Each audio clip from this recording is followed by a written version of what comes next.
Hey Jay, what's going on? Yes, sir. What's up? First off, I just want to say that I've been Orthodox for about 2 months so far. I started my Inquirer process just over a year ago, Awesome. and you were one of the creators that actually helped me with that. So first off, I just want to thank you for that. And then the second thing that I was going to ask is a question about apologetics in regards to the Council of Florence.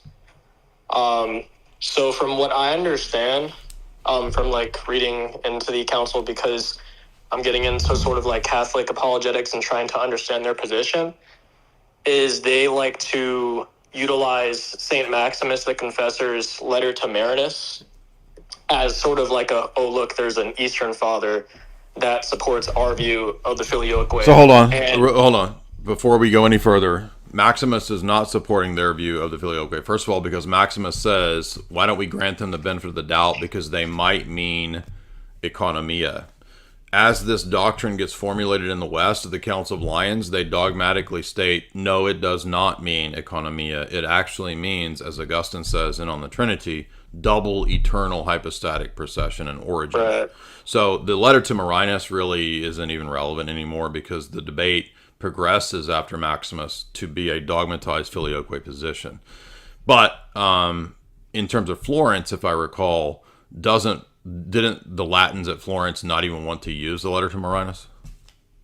From what I've read, I came to figure out that there were some Latin delegates. Mm-hmm. There's a couple of names. So the first one is Cardinal Julian Cesarini, Mm-hmm. and then there was a theologian called John of Torquemada, and they explicitly invoked Maximus Confessor's letter to sort of argue their position. And their position was that Maximus said that from the that the Latins were not heretical if, when they say from the Son, they mean through the Son, which is what the Latins argued as proof that the but that's not referring to double eternal hypostatic procession, which is what the Council of Lyons and Florence define.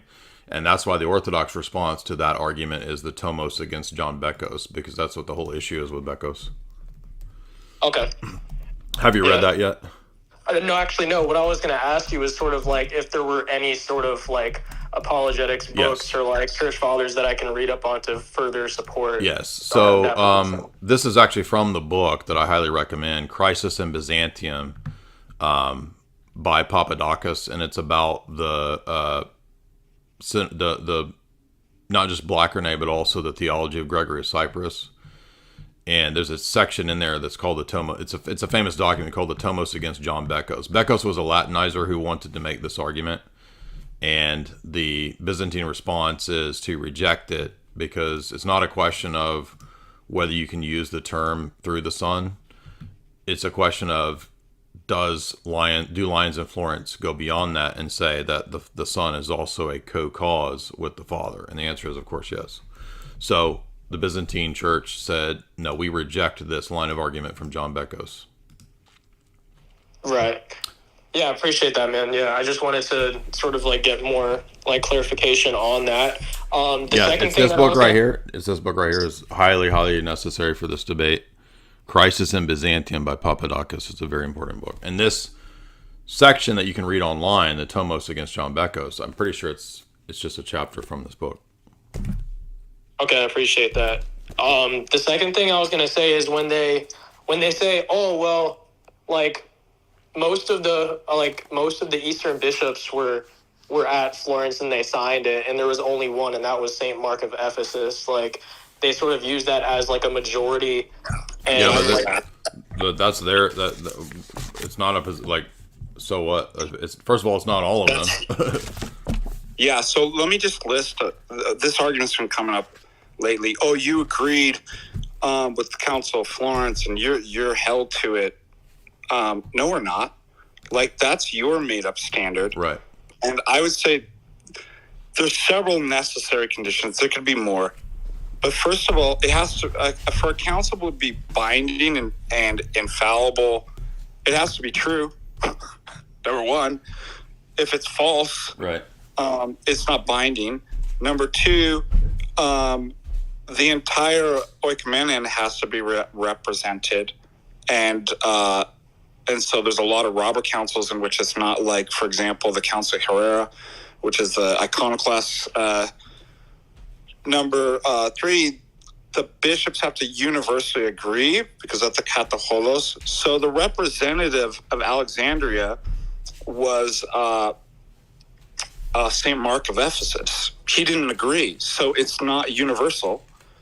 And number 4, it has to be received by the church. And those are at least, so I don't understand whether it's because the papists. Well, they view it in a papal way. Magical incantation. No. Right? Well, they think that the Orthodox perspective is that we have 5 heads, and the Roman Church has 1 head, and so if 4 of the 5 heads accept it, then it's true.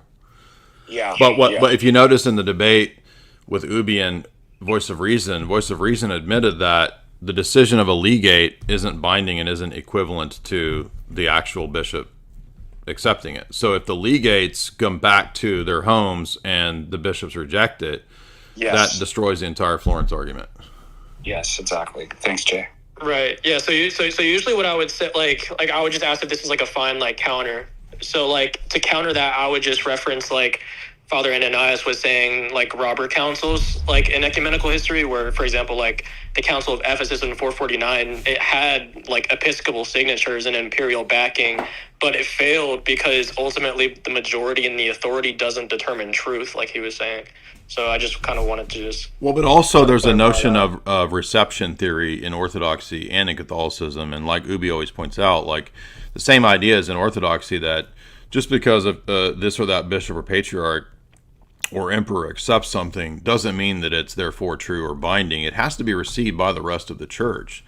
So, for example, one reason that the Palamite synods, even though they were local Byzantine synods, are, quote, authoritative for the Orthodox is that they've been accepted throughout the entire canonical Orthodox world. I'm not aware of any Orthodox churches that reject the Palamite synods.